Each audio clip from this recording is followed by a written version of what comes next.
Yan po ang aming naghirapan po. Kahapon po, nagdikit po kami ng sticker. Yan po, kaming dalawang mag-asawa. Yung mga wena, yan po. Subject niya po. Yan. Bali, 10 po siya.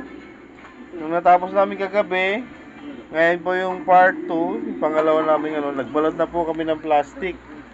Para hindi po siya masira. Tsaka neat and clean po. Para maganda po siya tingnan. Malinis, yan po. Sa aking si Wena na grade 2 student, papasok na sa 29.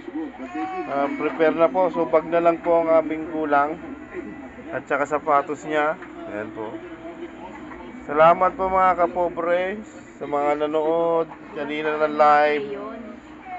Yan po. Salamat. Hanggang sa muli. God bless. Please like.